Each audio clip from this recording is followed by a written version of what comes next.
All right, guys, I'm going to start in about 2 minutes. Let me know who's here. Love to hang out with you. I want to make this as interactive as possible, but I'll come back in about 2 minutes. Get your MREA books out, have those ready, and we'll roll.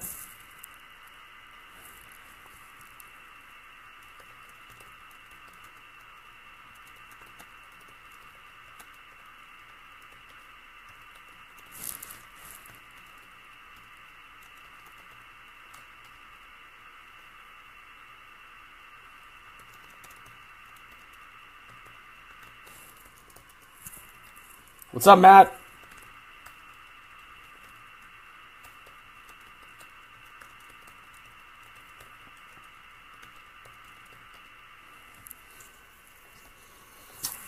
All right, we got about a minute left before we roll. Feel free to post questions as we go along. Get your MREA books out, and rock and roll. What do you guys think of the beard?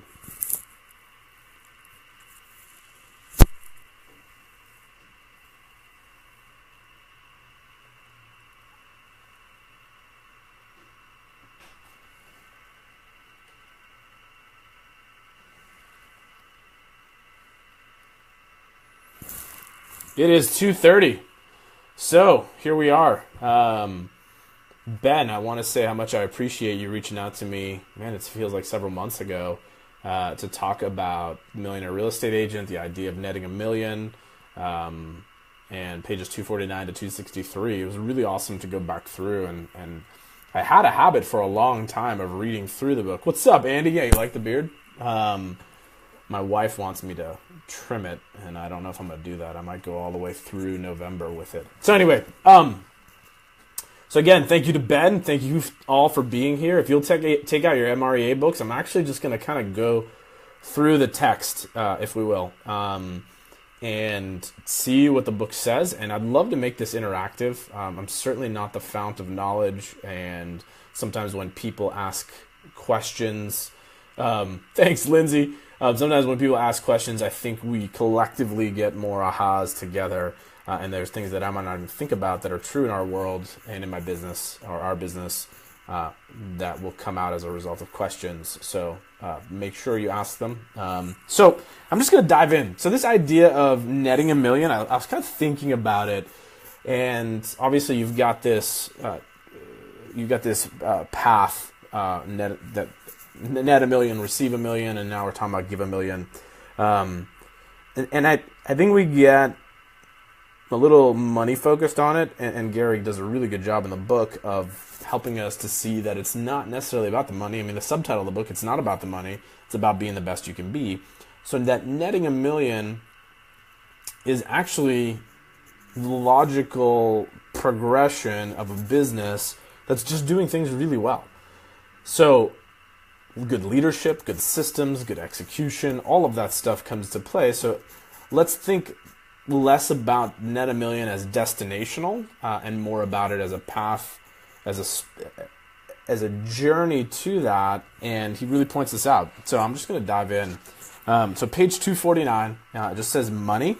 So this book, and I love this version of it. If you don't have this, you should get it. 249. Actually, 250. I just highlighted some things that I wanted to spend some time talking about with you guys. So, number one is, and let me point out something that I've discovered that I didn't really have great perspective on until the last year. So, in the last 12, 15 months, I have been a big piece of helping launch a brand new market center here in Greenville, South Carolina.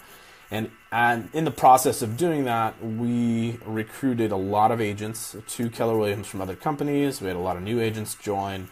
And I was able to kind of, as I was helping them and coaching them, and I'm still doing that to a large degree, I was able to kind of relive those moments of early on in my business and get back in touch with that. And some of this stuff just rings so differently as I read it with the new set of glasses on based on the experiences that I've had. So one of my favorite books, Life is Tremendous. Write that down if you're taking notes. Charlie Tremendous Jones. It's actually required reading for everyone in our organization. one of the things he talks about is experiences, and he just gives a great mental picture, and I love this, and maybe this will help you and as you read the book and why you read the book over and over and over again. So he said life is like a key ring, and experiences are like a new key. And so you put, as you have an experience, it gives you a new key, which means there are doors in the future that you'll be able to open because of the experiences that you've had that you wouldn't have otherwise been able to open. So that's just really helpful. So think about experiences, keys. So page 250, number 14. Sticking to the budget model and controlling your costs. I highlighted, unless you have owned other successful businesses or are among the few, keyword, few, real estate agents with formal business or accounting training, you may be challenged in this area up front.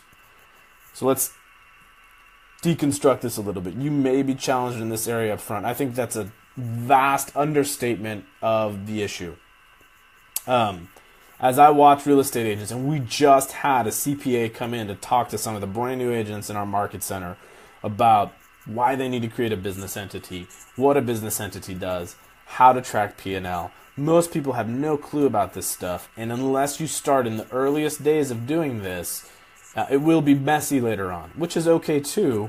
And so you may be challenged in this area up front is probably true for lots of people, and you may continue to be challenged unless you take very intentional steps in understanding budgets and finances, et cetera, et cetera. In fact, we have a bookkeeping firm that we work with that actually serves a lot of real estate agents that we've decided, and they've decided, like it may not even be a great fit anymore because of the level of detail that we want, so we can understand our business better, and we want details. I mean, I want all the information because that's how you make decisions.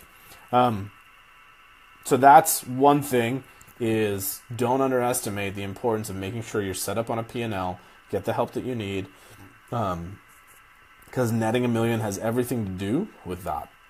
So P&L budget, in fact, the word net refers to a line item on a P&L, which is also called an income statement. These are things that we need to know, and a lot of us don't unless we've had formal training, and most people haven't. Moving on down. So our business will do about $100 million in volume this year, in excess of $3 million in revenues. And down at the bottom of page 250, you see that section. The bigger your business gets, the more detailed your budgeting process can and should become. Like, this begins to take literally days of someone's time. So if you're the one in your organization that does this, you've got to block out literally days, particularly the size of your business, and maybe hours to begin with, but to budget and plan. So that's just budget and planning. This has nothing to do with the monthly or weekly reviews if you choose to do those, but just budgeting and planning for the future takes a long time. And Gary says here, this is one reason we stress the importance of implementing the models on the front end of your career before things have a chance to get overwhelming. So yes, this is, I believe that every market center and every office and every team right off the bat, and the reason I say team is because teams have independent contractors and they likely need to have a business entity for themselves as well. But every market center should have training right off the bat to help people set up a business entity and have training for P&Ls. And at the end of the day, people are independent contractors. We can't make them do anything. Yet, understanding your P&L and running a P&L every month is critical because, A, it says implementing the models on the front end of your career before things have a chance to get overwhelming. I would even say that you may never get to enjoying or struggling or dealing with the overwhelming unless you put in some of these models, because without a knowledge of where your money's coming from, business growth will stall out at some point. So that's page 250. Let's go to 251. All right. 251. Do an annual budget, stick to it, review it monthly or weekly, and pay serious attention to any variances. So I will say that one of the biggest mistakes I made in my business is that we did not do this until late in the game, and we are still playing catch up, and we screwed this up This is not a piece of my business that I got right off the bat. And identifying variances early is very important. So making a budget, sticking to it, reviewing it, having someone own that is critical. Most people, this is your director of operations doing this work, especially if it's not your strong suit. This should definitely be somebody's strong suit. Middle of 251. And by the way, if you have questions, feel free to write them. I'm watching and I can answer them along the way. Casual spending and the phrase, this is the middle of page 251, this is only the cost of a commission from one more sale are the bane of a millionaire real estate agent. So this is what happens a lot of times. It's like, wow, if I just get one more sale from it, this justifies this expense. Well, that's one way to look at it. And that may be, but if that doesn't turn into actual tracking, then forget about it. So evaluating, finding out who else is doing that, finding out what their results are, and then saying, okay, I'm going to track this for X number of months. For instance, farming a neighborhood with direct mail. Most people would say you're going to be 9 to 18 months before you see any results from that. So you got to be in it for the long haul, and then you've got to be able to have a tracker set up to track the results from that to see if you're getting the anticipated return. If you're not, you cut it. But this whole if I get one more sale from it mindset to justify spending is actually somewhat of a poverty way of thinking. If you think about it, most people in American society, the way they make a decision on spending is can I make the monthly payment? Well, that's not how a business decides. You got to go from paying for stuff to investing in stuff. So we're working on investing in some new marketing strategies, and I am looking for a specific return on those things. 3-to-1 ratio, 4-to-1 ratio on those marketing expenditures, and then to see how much more we can ratchet it up. Yeah, Lindsay, so great point. Many of us have tons of our personal expenses in there in order to write expenses off too. And I think that's a critical point. Let's talk about that for a second, Lindsay. So for instance, I do run some expenses against our P&L for tax savings purposes, yet I don't actually include them in our P&L because there are people in our organization that get bonused off the profitability of the company. So for instance, my car, I have a lease that's held by the company. That does not go against the profitability of the company for profit bonus purposes, yet in my taxes, it goes against the expenses of the business. So I don't know if that was what you're referring to, Lindsay, but that is something that I do that I think bears talking about. Bottom of 251. Oddly enough, those of us who have the most confidence in our ability to generate money often have the greatest difficulty in keeping it. So that's me, because it's not totally me. It used to be me. My mindset in the past, because I've always been great at sales, so it's like, man, I just have confidence. I can go make the money to outlaugh my spending. And I did that for a while. And then I got married, and this is 11 years ago, and my wife was appalled by the fact that I had like 0% credit cards. This is before I was in real estate. I had 0% credit cards, and when the 0% promotion ended, I would just find another 0% card and transfer the balance. And the transfer cost was low. And then the way my job worked back then, I'd actually get paid twice a year, and then I would just pay it off. Well, that's just not a good plan. So oddly enough, those of us who have the most confidence in our ability to generate money often have the greatest difficulty in keeping it. So this reminds me of another point. So in the path to netting $1 million, you have to hire, obviously. And one of the things I hear from people in hiring is, I'm not going to hire until I have all the systems ready for that hire. And I just want to tell you, like, if that was your strength, you would have done it already. And the fact that you haven't done it means you need someone else to do it. So I wouldn't be trying to put systems together in order to hire an executive assistant. I would go find someone who knows how to put systems together and let them do it for you. So that's an aside. Generating money and keeping it are two different disciplines, and we need to be aware of that. Next thing on the page 251. This is MREA. Pull it out. So Gary says, and I loved reading this again, when you build in systems and processes, they tend to serve two purposes. First, they help you keep your good habits and do the right things. And second, did you hear that? Building in systems and processes tends to serve two purposes. One is that helps you keep good habits and do the right thing. So what Gary's saying here and what I've experienced is that good processes and systems actually become accountability. Like there are processes and systems in place at the Haro Group that are accountability for me that basically rein me in, and I don't even have to think about it. It's not a decision I have to make. So one of the greatest business disciplines is to build stuff in place to remove decisions from your world.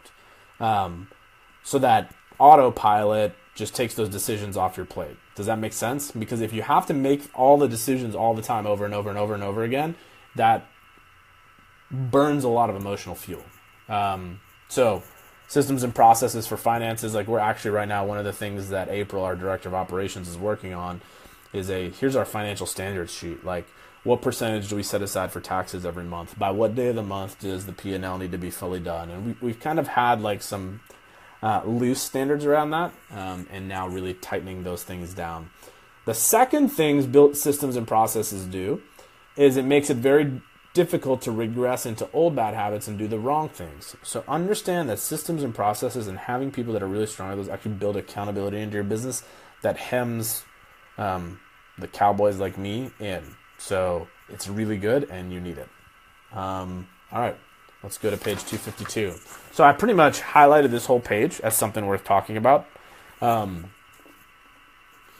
And these are just some financial standards that I want to talk about. One easy example of this is to separate your deposit account from your operating account. So we have this. We also have a tax account, and we also have a reserve account. Only transfer, what Gary says here, is only transfer enough into your operating account to cover that month's budgeted expenses. So at the beginning of the month, if your budget's 50 grand or 30 grand or 20 grand, whatever the number is, you transfer that in to the operating account. Then it says, then set a business standard for you and your staff to avoid exceeding that amount. And if it appears you need to exceed your budget, require a variance justification, which is a written form. We don't have this yet. So I'm reading this and I'm like, ooh, we need that.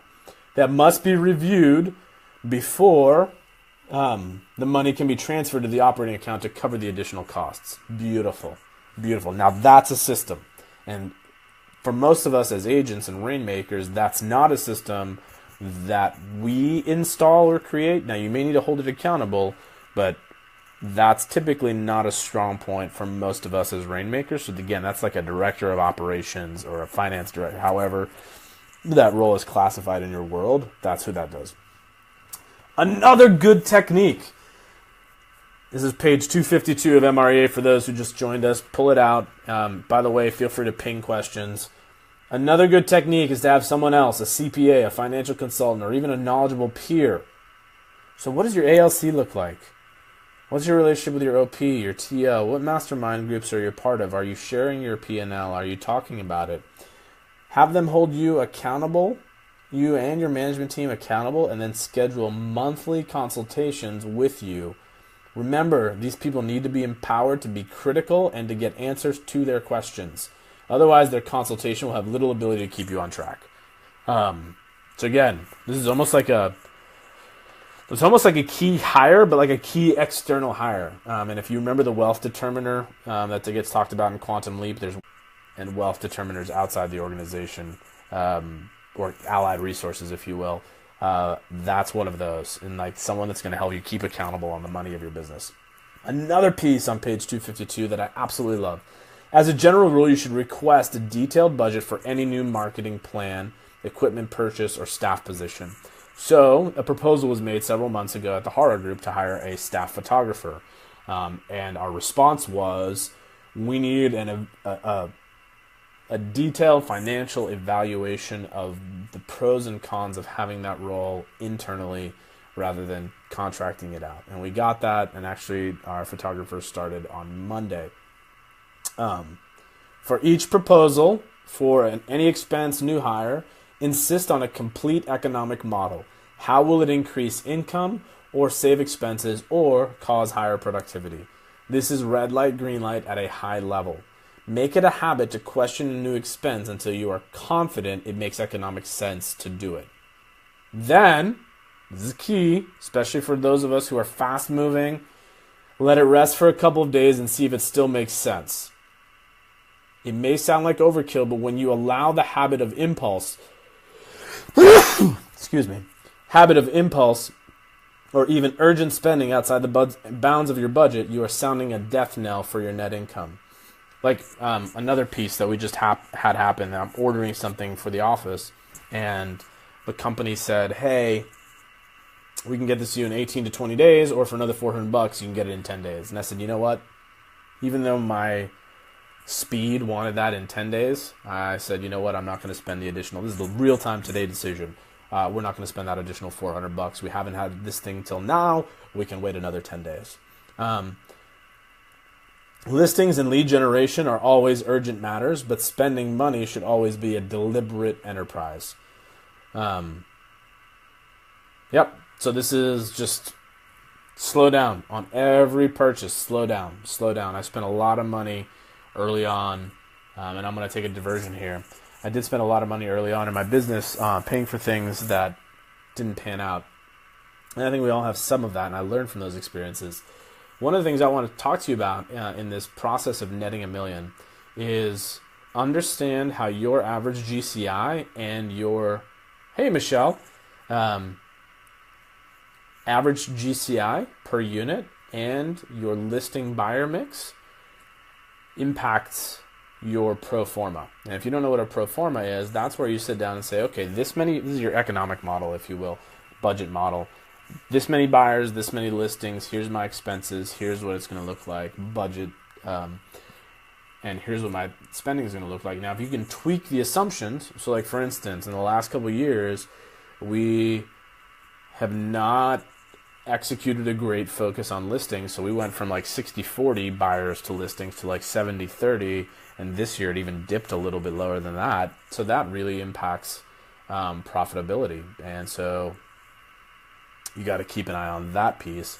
The other thing is, and I really want to draw your attention to this because this is a big part of our world, and I wanted to get a whiteboard, but I don't have one. So what's the assumption in MREA for average GCI per unit? Who can tell me?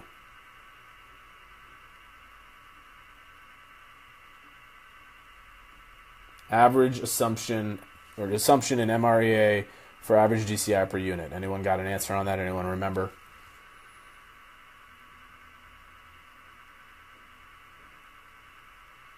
Okay.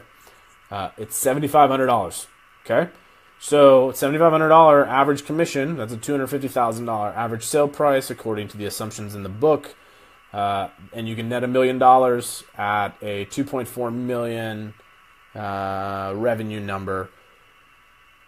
That's an interesting assumption. So if your number is not that, then you have to backtrack what it would take to net $1 million. So for us, our average GCI a few years ago, when I stopped and this budget model really started to make sense to me, we were running $5,000 average commission. Well, when you do, like we did last year, 400 units, and your commission's $5,000, this isn't exactly right, but just roll with me on this. When your commission's $5,000 and the book is $7,500, out of that $5,000, all your operating expenses get paid. You got it, Rupesh. $250K is the average price. Average commission is $7,500. So if your average commission's $5,000, but in the book it's $7,500, in the book you can net $1 million at $7,500. Well, when you do 400 units, we did 412 last year at $5,000. That $2,500. There's two things that come out of that money if the operating expenses are already paid, which they are.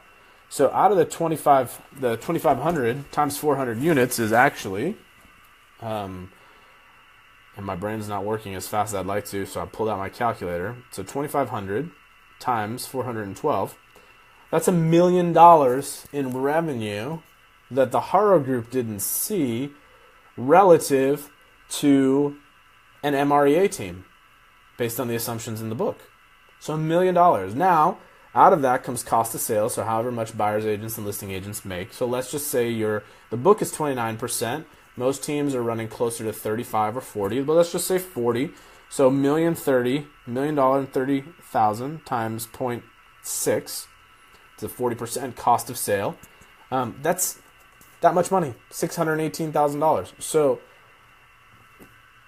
obviously $618,000 goes a long way to helping you net $1 million relative to not having it. So understanding the impact of your average commission and keeping your eye on that. So one of the things that we did and others have done is set a minimum standard commission and have a variable rate based on price point. So we have minimum commissions on the buyer side. We are having the conversation of having minimum commissions on the listing side. So there are, and when it just if we don't make this much, we're not doing the deal. Now, some people feel like that prices out a certain segment of the market, and what I said is obviously we can make variances on that, and we'll be more able to do that as long as our average commission price is up. So we've even talked about already making next year less about moving more units, but more about actually increasing our volume per unit. So that's a very real conversation. I just want to talk about that because it really impacts net $1 million, and that's something we didn't focus on early on. The other thing is making sure that your business is really listing focused. And this is something I would change. I started my career in real estate as a buyer's agent, and because I was so comfortable with buyers, and I started my career in a strong buyer's market. Back when I started in 2009, you could literally show someone 30 houses, and all those options would still be available next week and the following week and the following week. So it was a buyer's market, and to me, finding a motivated buyer was better than a seller because listings didn't sell. Well, obviously, tables have turned. But the base foundation of my business, our business, was that I came from being a buyer's agent, and I had a year and a half of being on a great team, being a strong buyer's agent, but I never had the opportunity to be just a listing agent and build that muscle, because as I was a listing agent, I was also running and building the team. And so that muscle just didn't get as strong as it needed to, and our eyes weren't on it, and we didn't put enough pressure on it. So we actually went backwards in listings as a percentage of our business over the last couple of years, and we're fixing that. Got some great leadership in place to address that. So back to the net $1 million conversation. Page 253. So it's interesting. Ben asked me to talk about netting $1 million, and then he said 249 to 263 in the book. And the next part of this next section of the book is actually a lot about taking care of yourself and what that looks like in order to net $1 million. So I do want to spend a little bit of time on that, and then I'll leave it open for questions. To page 253, what I underlined, there we go, is your growth will actually come before the growth of your business. And this is a topic that's I'm really passionate about, in that growing a business is something I would wish for everybody, because it has forced me to change and grow as a person in a way not much else in my world has. So marriage has, having children has, and then third in that process of making me a better person is having and running a business. And as you grow, the business will grow, and that's why the book it's not about the money, it's about being the best you can be. So further down on page 253, he says your ability to maintain your focus on the 20% of the business. Let me back up. Full sentence. Time and experience have helped us identify two particular areas of personal development that will have a significant impact on your ability to reach greater success. Number one is your ability to maintain your focus on the 20% of the business that matters the most. And we know the triangle: leads, listings, leverage. Leads, listings, it always comes back to those three. I'm in Gary Keller's mastermind. Every time we're together with Gary, that's the conversation we have.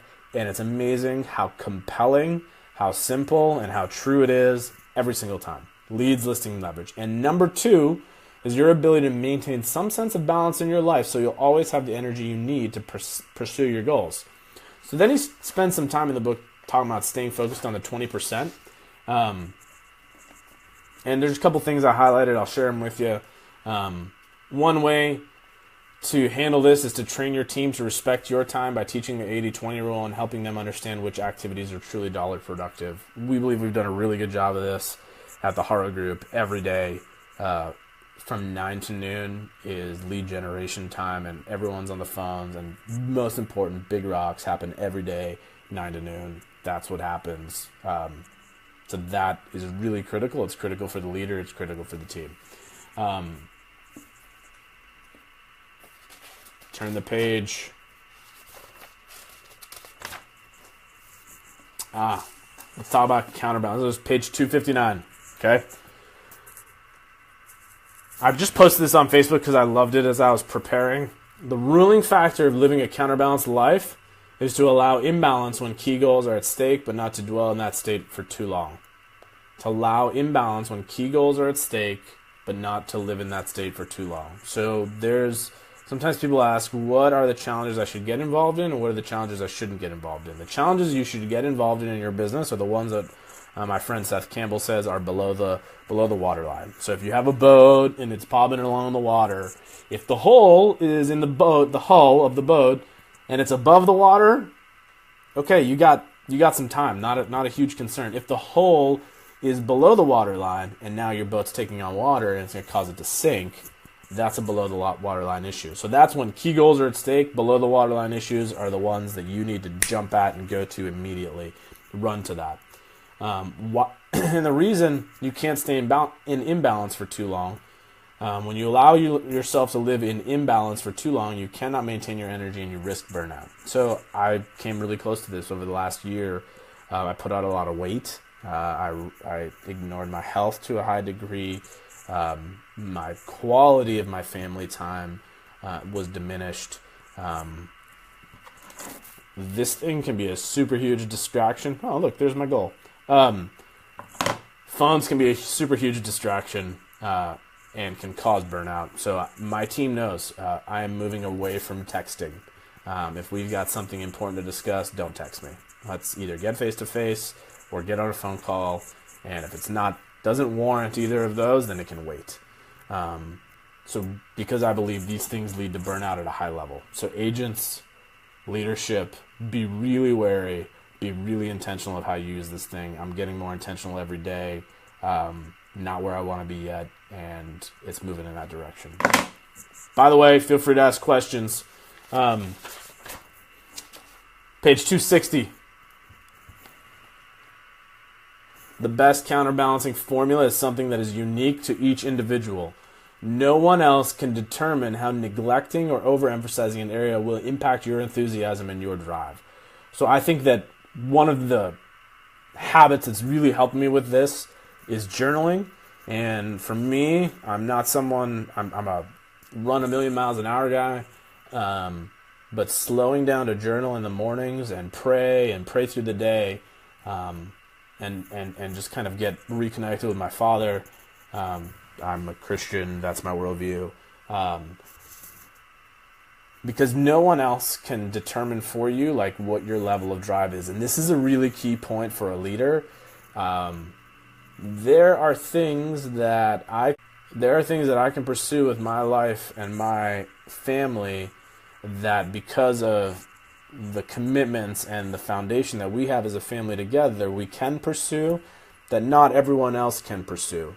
So in our company, there's a lot of transparency and a lot of people know how I live and how our family lives, partly because we live really close to the office and everyone kind of sees us. You got to understand that not everyone can do what you can do. So being able to discern, like, hey, I can work a 60-hour week and my marriage and my life can handle it, but not everybody's can. So being aware of that dynamic, that you set an example in everything that you do, and the example that you set may not be the best for that person to follow. Doesn't mean you should fully change, but it does mean it might warrant a conversation. So just something to think about. For high achievers, the counterbalancing challenge lies between the work and non-work aspects of your life. The truth is there will be times when work is the priority and you will have to make hay while the sun shines. It's absolutely the truth. People hate it. Some people hate it. Some people love it. But like, I remember in 1995, the summer after I graduated from high school, I went to work in Alaska in a fish cannery. And in Alaska, those fishermen make their living in 3 months of the year. So those 3 months, they're redlining the entire time. They're driving in overdrive the entire time for those 3 months, because that's when they make their entire living. So I would literally talk to people that when the salmon are coming in, because they come in from the ocean so they can move up the stream and spawn, and that's their life cycle. Like, that's when you catch them, when they come in from the ocean. Well, for the entire summer, they're catching fish. And those guys, like, literally, I would talk to them, and some would have like 10 or 12 hours of sleep a week. But that was just their life, because the rest of the year, they lived off of that money. Now, we're lucky we can actually sell houses all year, yet there are times where you've got to really work extra and put more hours in than other times, and just being aware of that. But then being aware of, you can't push that red line all the time. It's just like a car. You can't redline a car all the time. And it says, if you stay overworked and out of balance for too long, you must understand that your energy level will sink and the risk of burnout increases. Redlining your career for too long is unhealthy for you, your family, and also your business. And I would say in that is your people. If they watch you redline, and that's the example you set, and they're like, man, I can never do that, some of them will exit your business because they can't follow your example. Sadly, this happens to far too many people, especially in the real estate business. So here's another key piece in real estate.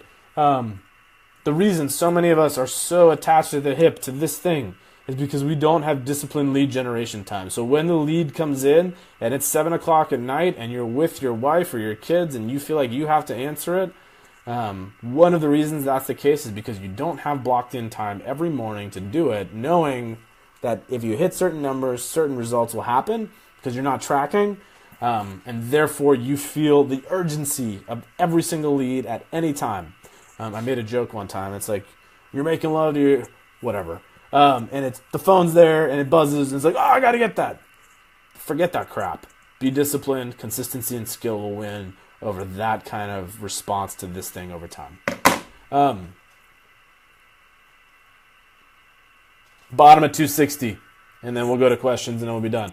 Leverage, such as hiring talented people, setting standards, and implementing systems and tools, can help make counterbalancing easier in your work life. However, the time and focus needed to put these things in place while still doing the business is difficult to achieve and may, in fact, throw you out of balance. So a lot of us think of leverage, which is key to getting to this net a million state, as just hiring the right people.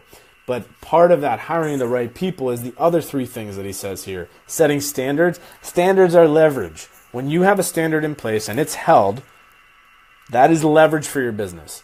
Implementing systems, implementing tools. Those are pieces of leverage that can make your business better so that it can withstand the winds of change and the rocking of the sea, if you will. But putting that stuff in place over time takes time. So again, one of the greatest business habits in getting to this net a million state is to actually have blocked time to spend time on your business rather than in your business. So, net a million. A couple of things that I'll just recap on. Number one, understand your P&L and know the impact of your average revenue or GCI per unit. Run that through the pro forma so you know what it takes to get to net a million. Again, another piece of that is understanding salaries in your area too. Like, that's a key piece because salaries is it's the biggest expense in our businesses. So that's GCI. The other thing is understanding listings. Listings cost, if you will, way less. They're more profitable. Generally, you should be taking anywhere from 50 to 60% of a listing's revenue to the bottom line, where on a buyer revenue, it's going to be about 20 to 30% buyer. And that's including cost of sale to the agent that's making the sale, plus all the, if you will, overhead allocated salaries, rent, lead generation costs. If you allocate that on a per unit basis, By the way, that's a really good thing to track, is your per unit operating costs. So create a spreadsheet that every month just take your expenses and divide it by the number of units you sold. And so that hey, what does it cost me to process, if you will, one transaction? And you could even break that out by buyer and listing side. Anyway, that's getting ninja. Someone needs to own the finances in your business, and someone needs to own the budget in your business. And if you're not good at that, find a who. Stop forcing yourself or trying to be good at that. So I'm kind of done. I mean, let's just go.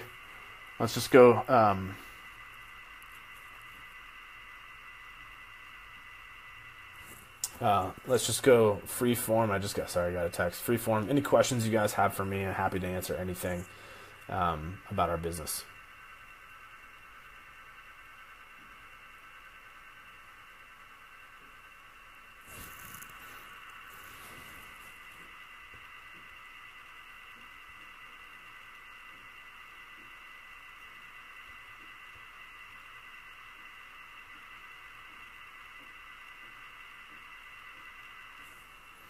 Has your price point increased this year? Michelle, it has. In fact, I'm going to pull it up. So at last year, this year, our average sales price is $204,818. Our average commission per unit is $6,182.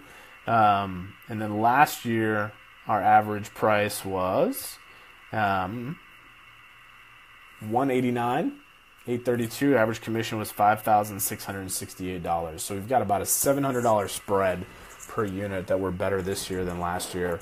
That's helped tremendously. And again, that's one of the big things that we want to. We haven't fully set that as a focus for next year. That's a group decision for us. We make those decisions together.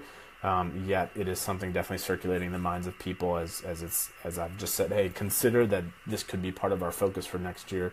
Not actually working harder to get more units, but to work on building a stronger price point. So it's a move in the right direction. I'd really love to be at 7,500 plus per unit. Yeah. Other questions?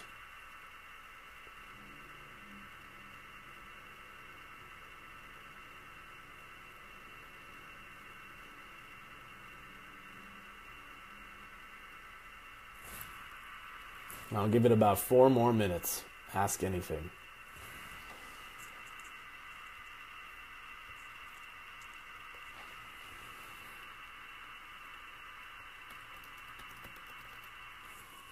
Hello.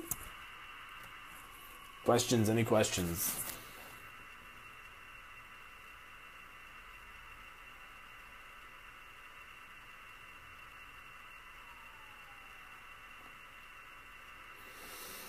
How did you determine when to add more admin side leverage? So I wish I could say that this was like this beautiful, systematic process, and it probably needs to be more so in the future, but it was more like when the crying was loud enough, and the pain was intense enough, we did.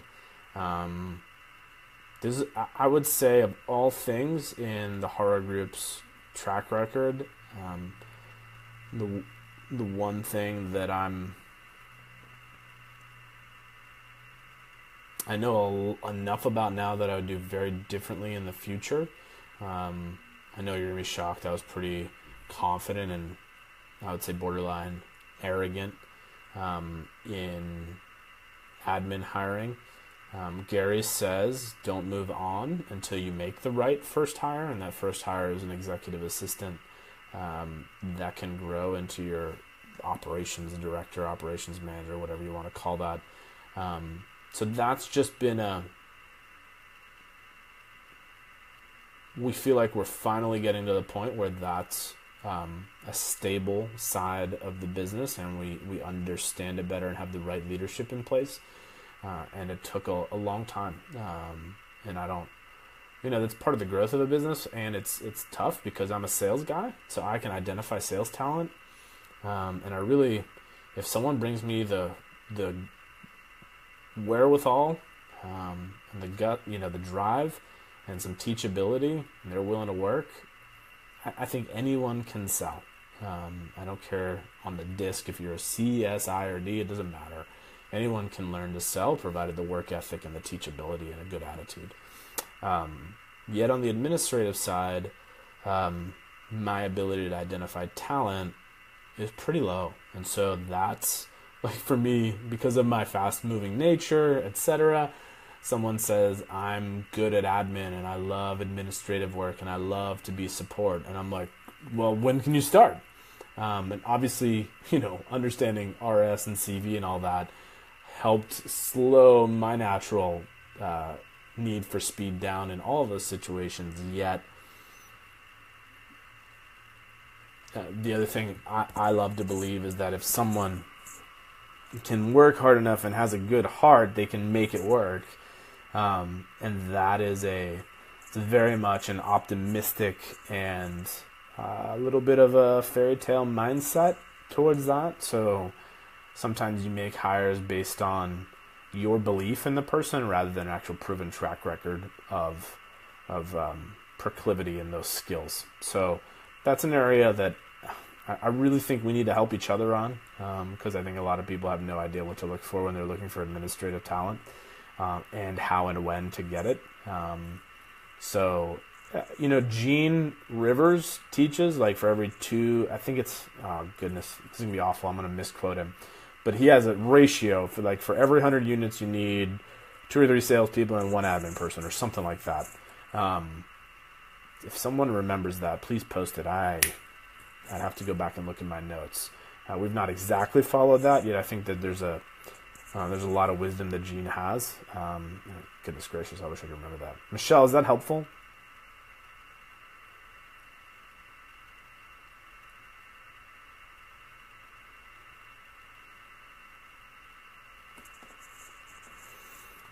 Good. Feel free to, you know how to reach me. I'm happy to answer more questions. Anything else, guys? I'm going to wrap up. Been about 45 minutes. Thank you guys for tuning in.